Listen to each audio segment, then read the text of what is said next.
Good afternoon, everybody. Thanks very much for joining us as part of the official MAPIC programme. For those who don't know me, my name's Richard Betts and I'm the publisher at Real Asset Media and Living Retail, and delighted to be co-hosting together with MAPIC this session, which is looking at the best time ever to invest in mixed-use projects. We've got a super panel for you here. Winston Fischer, who's CEO of Area 15, Philippe JOURNO, who's CEO of Compagnie de PHALSBOURG, Matthijs Storm, who's CEO of Wereldhave. Let's maybe just start with quick introductions. Winston, maybe starting with you, just to kind of 30 seconds a minute on yourself and Area 15 for those who don't know. Winston Fischer. I have a background in traditional real estate development, but we launched a business, Area 15, which is really an immersive entertainment complex housing immersive experiential, wild, cool, creative stuff. It's a 200,000 square foot content box, launched in Vegas and looking to go other places. Great, and also the cover image on Living Retail, just to let you know that as well. Good, Philippe. Oh, you're on mute, Philippe. Philippe, we'll have to unmute you, I think. I'm sorry. Perfect. Do you hear me now? Yes, we can. Absolutely. That's okay. Great. Thank you, Philippe. So I'm sorry. I said that I'm Philippe JOURNO, the founder of Compagnie de PHALSBOURG, a global real estate company in France mainly, but also in Spain, Portugal, and with a little project in Los Angeles. We do retail, we do entertainment, we do mixed-use project, big mixed-use projects in Paris, Nice, Toulouse, and other cities in France, and we love our customers. Super, thanks very much. Matthijs. Thank you, Richard. Matthijs Storm, CEO of Wereldhave. Wereldhave is a Dutch stock market listed shopping center investor. We own a portfolio of roughly 4 billion euros spread across the Netherlands, Belgium, and France. We launched a new strategy called Life Central in February this year. And adding mixed use to our schemes is a core part of that strategy. Basically, we're replacing traditional retail with mixed use. So happy to tell more about that later. Okay, great. And thanks very much to everybody who's joining the session. If you're joining it live as opposed to on demand, then please do use the Q&A button, and I'll be moderating those questions, and I'll make sure that that we answer as many of those as we can in the time available. Let's pick that up, Matthijs. I mean, you mentioned there mixed use. There's a lot of discussion around mixed use.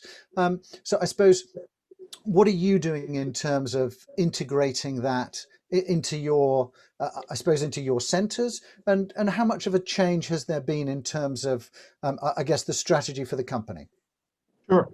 So what we've done when we developed this new strategy about a year ago, we went through each individual shopping centre, each individual unit, but we also did quite an extensive location analysis for each location where we have a shopping center. And we just closed our eyes for what we have today. And we figured out together with our advisors, what would we build if we could start from scratch, whilst acknowledging that retail should always be at the heart and the core of the center of the location. And in some locations, it turned out that we want to replace more than 50% of the traditional retail space with other uses. First of all, there's a defensive element because some of our retail locations are oversized, like many retail locations, I think, in the developed world. But in addition to that, there was also the opportunity when we analyzed the demand side of the story. So we're adding residential schemes, healthcare, entertainment, food and beverage, what have you. A lot of different uses. So that's a process that's set behind it. And we've now kicked off that strategy. We're now at about 10% of our traditional retail space that has already been replaced by what we call mixed use. And our target is 25%. That's the target we set last year. It will be updated soon, and I think it will go up even a bit more towards 30%. So I think that's quite significant.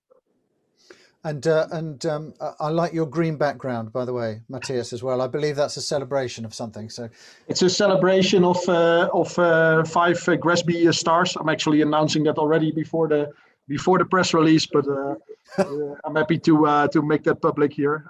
So we're very happy with that because we've been a leader in sustainability for a number of years, even before my arrival. So happy to maintain it. Great, and that's been one of the trends that's been coming through very strongly alongside that mixed use side. Philippe, I mean, we've heard there from Matthijs just about the sort of mix and the blend that he's looking for in terms of mixed use. Tell us just a little bit more about, I suppose, the journey that your company's been going through. For 8 years, we built all our projects with 4 pillars. One is great architecture, one is great ecology, one is great digital, and one is great well-being for the customer. Behind me, you see our outlet in Lyon named The Village, where you see nice architecture with houses all in glass, a piece of art behind me, like the one you have in Courchevel. We have a lake, we have shows, we have super ecological roofs with things for the bees, potager, I don't know how you say it in English, but grass, and vegetables on the roofs, and great lounges, all free for the customers. Of course, we have outlet brands, and we have huge place for restaurants with shows every 30 minutes. So one of our vision is to do free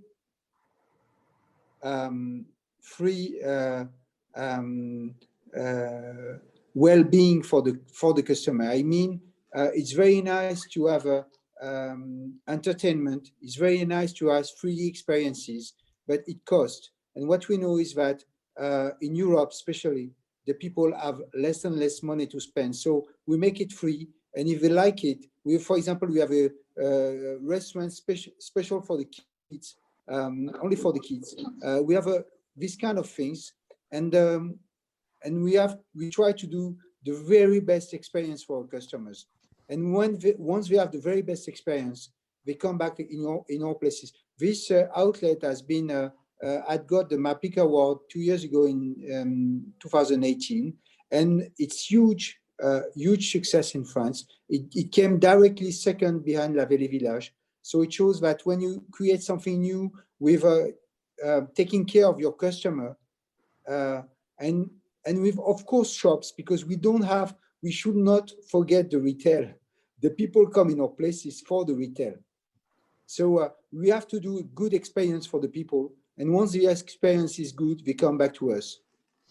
Okay, I'm going to come back on that point actually around the idea of not forgetting the retail element of this. But in the meantime, Winston, I mean, you've created something which is designed to be a little bit disruptive, a little bit different. You've chosen Vegas to launch it. Firstly, just tell us a little bit more about, I suppose, what you're seeing in the US market in comparison to the European market. We've heard a little bit from Philippe and Matthijs there. How are you seeing that mixed use development happening in the US? And I guess, what are you doing with your project that's a disruptor for that? Okay, thank you. Yeah, I think that everything today, retail has shifted to become an operating business. And it really doesn't matter what you're in. We own office buildings, 6.5 million square feet of Class A space.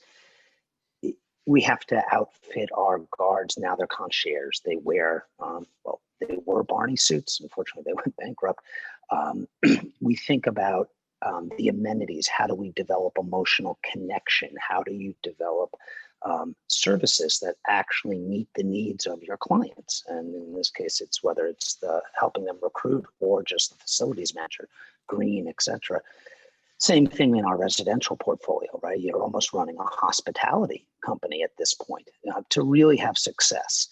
And so I had always thought about real estate as content, and that is the shift. And so it's less about mixed use, and it's more about the content and the energy and the connection that you're building for whoever your target market is. And the truth is, it's multiple target markets today. It's I actually think it's psychographic analysis much more than demographic analysis, because what Gen X likes one thing and Gen Z does another, but that's not true. I mean, it's more about what are you doing to reach out, design, engage. What's your programming?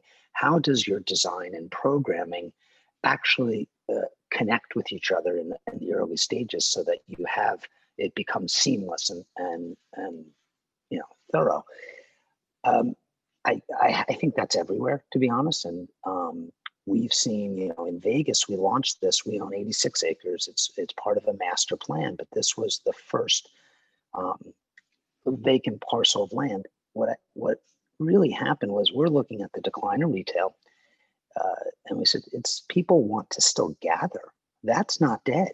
It's just how they're gathering and what are they doing when they gather. What is the traditional retailer's role in today's world? And I actually think it's quite valuable. But if you think that your store is a middleman, then it doesn't have much value, because you can go online. If you think of your store as a connection of your brand and how you want to use that space to establish your identity and build connection, that's a much different type of experience. So we built a box that works, whether it's a Meow Wolf Art Collective or a Todd English food hall, but it can be a sneaker store. It can be really anything. And what we ask for is authenticity, creativity, and we celebrate that. And I think that is a different way. Real estate has to morph to that, or it has to go become, build a warehouse, right? It's the middle is where you're going to really struggle, but either, total utilitarian or have content. Okay, interesting. There's a question coming from Charlotte Emily. Thanks very much for that. It's actually a question for Philippe, but I think it's really for all of us to a certain degree, which is, what's the business model to create great customer experience? It does cost money, so what's the return on investment, and how to finance them? So maybe, although it's designed for you, Philippe, I'm going to start with you first, Matthijs, on that. I think it's a question for everybody here in a way, is how do we move from, I suppose, that sense of it being a pure retail into something that involves experience, that involves a lot of the things there that Winston is talking about and Charlotte Emily mentioned? Yeah, I think the latter part of the question is more applicable to our business, because we're much less probably than the others in the experience shopping centers. Our average customer, stays for 20, 30 minutes. They visit our centers about 2-3 times a week. So I think in the US, they would put us in a neighborhood shopping center basket, so to speak. We have a lot of everyday life retailers, a lot of convenience. That's really what we're good at. So for us, it's not really about the experience, so to speak, but I'm happy to respond to the more financial angle of the question.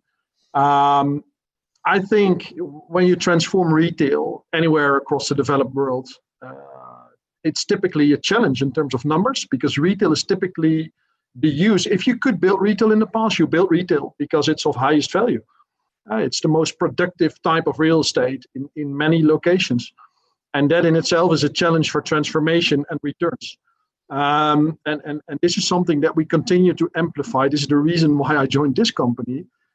In the Netherlands, the situation is a bit different, because if you compare our capital values, a square foot or a square meter, to any other developed market in the world, we're definitely on the low end. So in our case, we can transform to other uses whilst making money.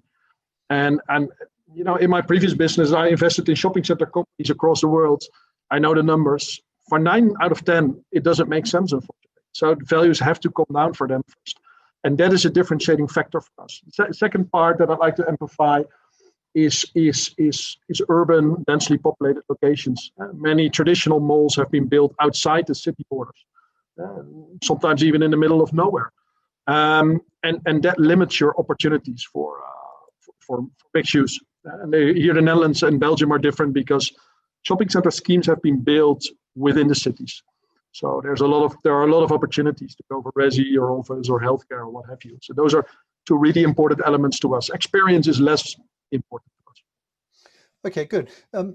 Philippe, did you want to pick up that point from Charlotte Emily there about about how you get a return on investment for these types of experiences, then you'll need to unmute Philippe as well. Philippe, you're on mute still. Sorry. That's okay. Sorry. It's okay. Yes. Yeah, that's perfect. Thank you.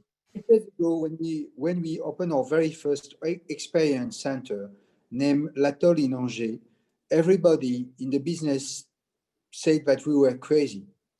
It was a 91,000 square meter scheme with like an arena with a lot of things inside, where we were the very first to put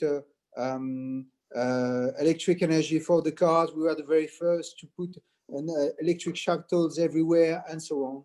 And we knew that the golden years were behind us, where these golden years where you spend very few money, very low money, and then you get very high return, and so on. And we had to go more and more to the customers.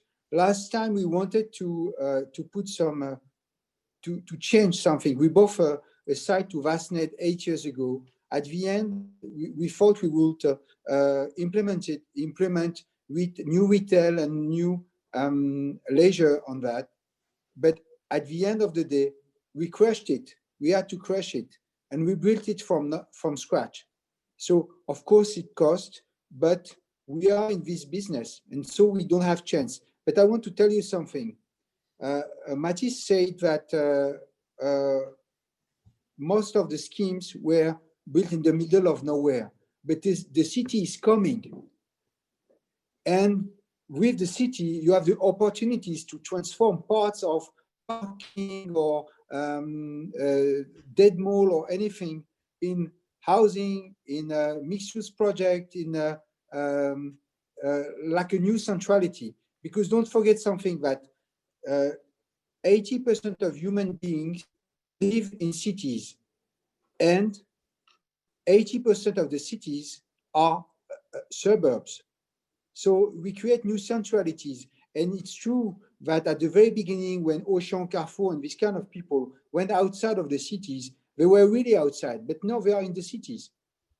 The very first Carrefour that was built in France in 1961 is now the exact center of this little city. So we have to think about it. So, and I think that it is time to think about retail rebirth.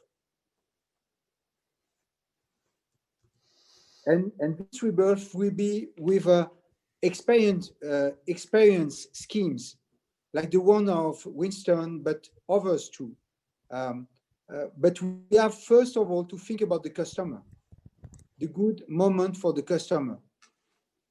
Okay, good. And Winston, I mean, obviously there's Philippe suggesting there that there's a renaissance for retail and hospitality and leisure and all of those things. And these kinds of formats that you're talking about will be part of that. Key question, I suppose, is it adaptable, do you think, from Vegas to other areas? I know that this one was grown and built in Vegas, but is the idea then to look at extending that in, across the US or maybe even into Europe? What's I suppose the strategy?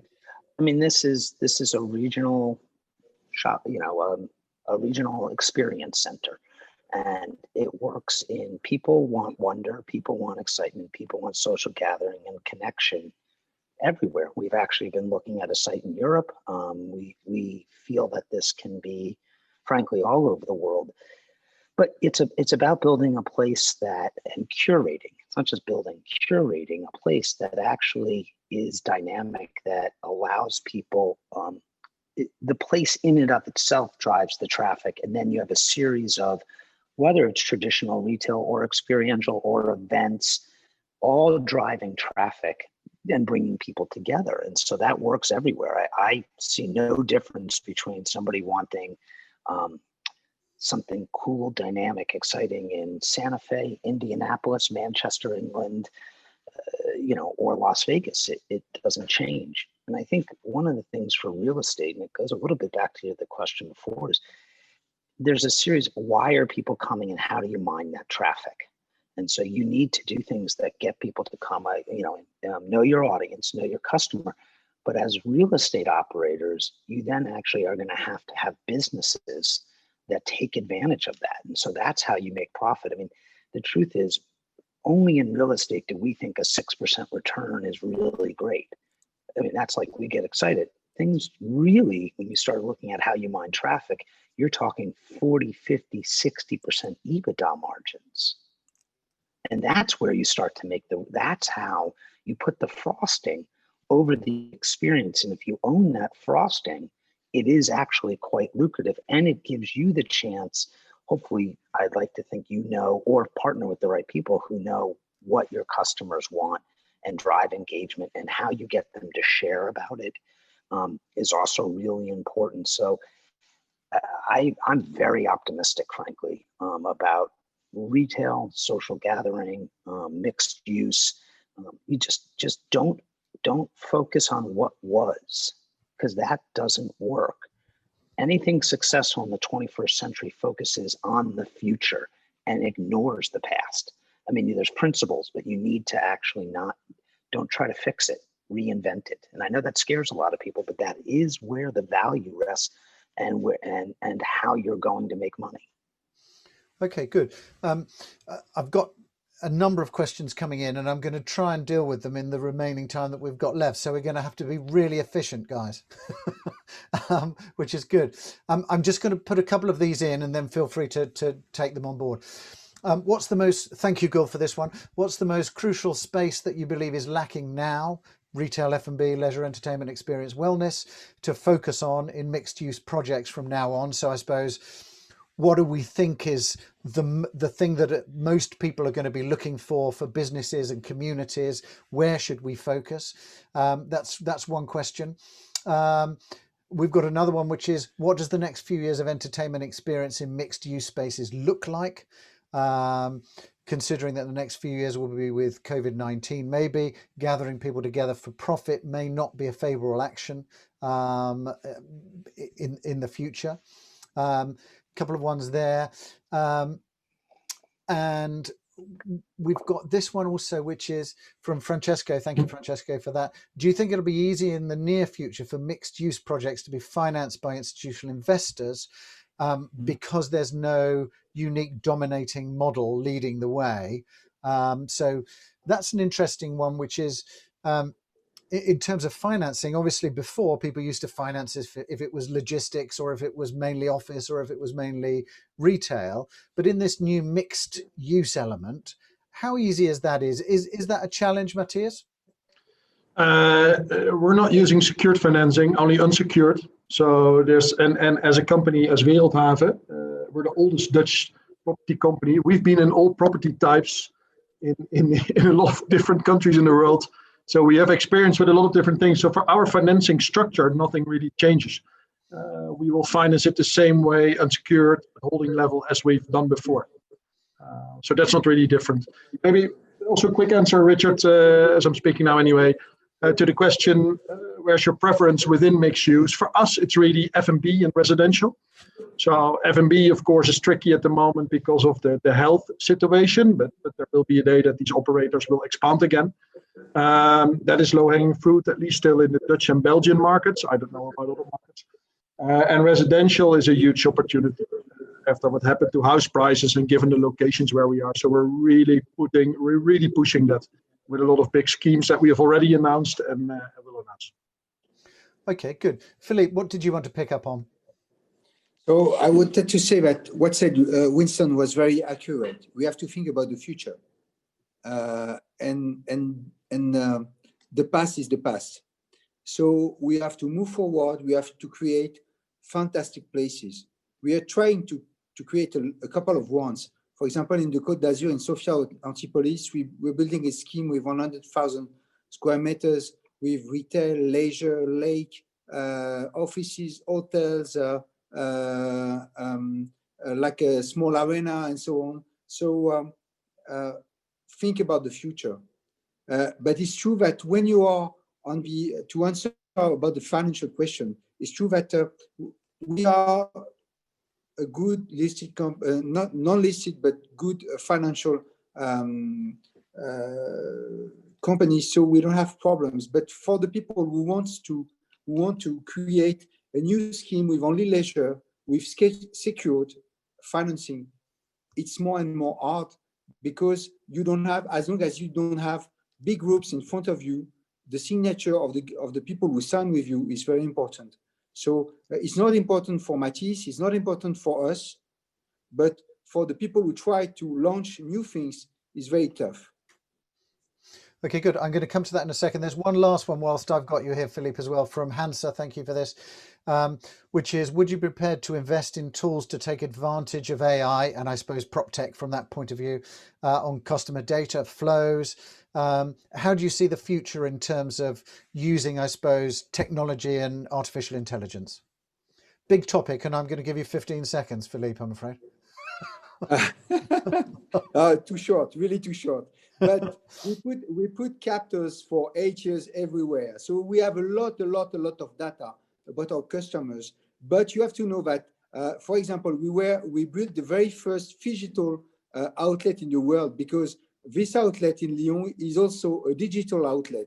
So you can buy with the on the shops from where you are, but the goods come from the shops of the village. So there are a lot of opportunities to know better our customers and also to serve them better, but not in 15 seconds. Excellent. Winston, there's a question here from Charlotte Amelie again, which is, what was the hardest part in creating Area 15? Finding investors, finding the place, the artists, the vision, the collaborators. Maybe just pick that up, and any of the other points that you wanted to. Yeah, I mean, you know, we invented an operating business, not a real estate project. So it's bringing together best-in-class experiences and a team that has to be able to execute. And then, you know, we pre-leased this essentially before it was built. And actually, even since COVID, we've done 80,000 square feet of leases outside of the building. We're building a campus.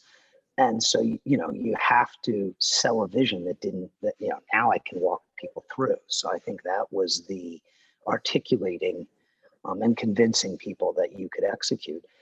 I would say with mixed use, you know, just going back, when I look at it, every community is different. So I think ultimately what you want to figure out is whether it's food and beverage, health, wellness, entertainment, is know your customer and go deep, and don't be and I actually believe the word authentic is real. Don't try, you know, people smell BS.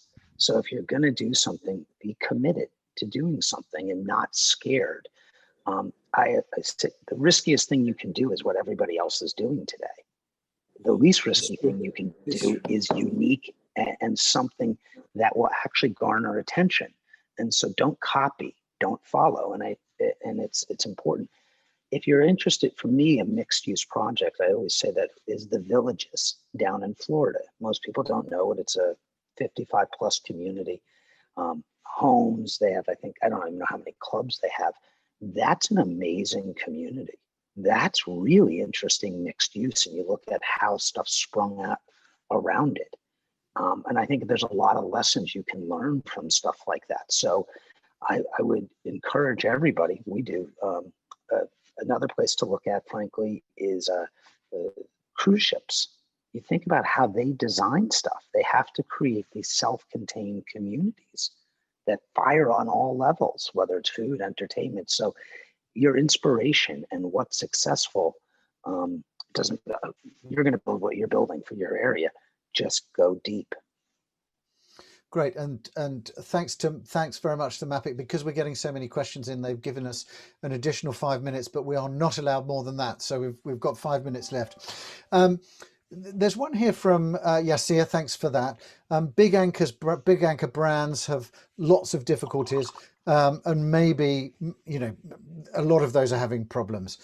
How do you think that'll impact your business? Does anybody want to pick up in terms of the big anchors and the way, I suppose, from an investment point of view and a management point of view, how do you manage those kinds of things in terms of the mix, Matthijs or Philippe? I'm happy to respond, Richard. I don't fully recognize that. I mean, of course, some of our tenants are in difficulties because of the health situation, and we're helping them, like most landlords do. To state that a lot of the big brands are in difficulties, not in our portfolio. If you look at the leading brands in our portfolio, actually we have just extended leases with several of them. Pretty close to old rents and pretty close to ERVs. So I don't recognize that. What we did in our strategic review is identifying formats. I think multi-brand fashion is a format, as Winston rightly referred to, being in the middle. That's a difficult business model in the future. We identified that as space to transform. That hasn't really changed because of the health situation. The only thing that has changed is the pace. It will go quicker, but the trend is the same. Okay, good. Interesting one here from, and do come in on that, Philippe, if you want to, but interesting one from Nalan here. Most old projects are missing outdoor elements, which customers value more than ever after the pandemic. What do you think is the importance, I suppose, and is it more challenging to create outdoor areas to existing projects? That's an interesting one in terms of transformation and being able to adjust more to mixed use. How challenging is that, and do we think that outside spaces are going to become more important? Well, I think that's making any decisions about what things are going to look like in 10 years in the middle of a pandemic. I would advise against that. Because we're in a health crisis and it will end, and I actually believe things will revert to normal.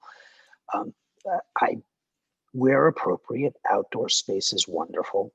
It actually allows for more rotation of content and programming than somewhat indoors, because you didn't build the wall. So what you put there and how you curate, and what what content you put in there offers up tremendous opportunities for people. People, again, weather dependent. I think they're always quite valuable if you use it correctly. Okay, good. And the last one that I'll pick up from Laurent here is there are much more data from online experience than for real shop experience, because very few shops are equipped. Do you think AI video, the use of that will increase in the coming years to be able to, I guess, get the same kind of data and improve shop experience as people have been able to with online? Do we see that? What's our view? Yeah. I mean, you have to be careful of privacy concerns. So if putting always that as a huge asterisk, what I've noticed with real estate people is how they embrace technology is they don't really do it. And whereas if you go to traditional retailers, they use data for everything. They can tell you dwell time analysis, through heat mapping, demographic analysis through their security cameras, what is, SKU engagement, etc. So if you start thinking of yourself as everybody needs to be a data company and collect everything you possibly can, respecting privacy, and then have a data analyst on staff that actually can help you go through and discern trends so that you can, whether you adjust your marketing, whether you can push rents, or you think about the type of people you want to go after. So we need more of it. AI is definitely the future. There's no reason that a human should be managing your buildings anymore. Ultimately, that has to rest with a program that can do load shaving, micro adjustment, should be able to call repairs and maintenance. So, tech is clearly going to be smart building technology or smart development technology data analysis is absolutely critical for success. Okay, great. Last question for everybody, just 30 seconds each on this. This is obviously part of the investment focus. So just in terms of this conversation, I suppose, what does this mean in terms of opportunities? Let's start with you, Matthijs. What do you think in terms of opportunities coming out of this for your business or more generally? For us, and I'm repeating myself, for us the big opportunity is that we're transforming about a third of our portfolio to new uses, thereby improving the retail, right-sizing the retail, which has to happen in many locations, also in the bigger dominant schemes, I believe. Whilst at the same time benefiting from the secular trends from some of the property types that I mentioned. That's the big opportunity for us. Super. Thanks very much. Philippe. Philippe, you're on mute again, I'm afraid.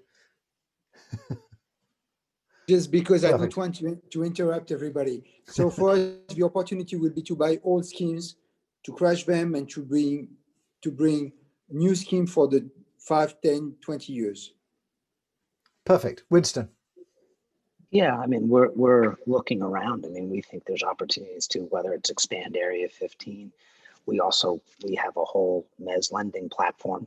We put out money for construction and land loans. I mean, we see, Warren Buffett be greedy when people are fearful, and fearful when people are greedy. There's a lot of fear right now, so it's an interesting time. Great, thanks very much, Winston, Philippe, Matthijs. Thanks very much for all of your questions. Really interesting discussion. Thank you to the team at MAPIC for organising this. Thank you for joining the session. Really interesting discussion, and enjoy the rest of the MAPIC program, everybody. Thanks very much. Bye-bye. Thank you.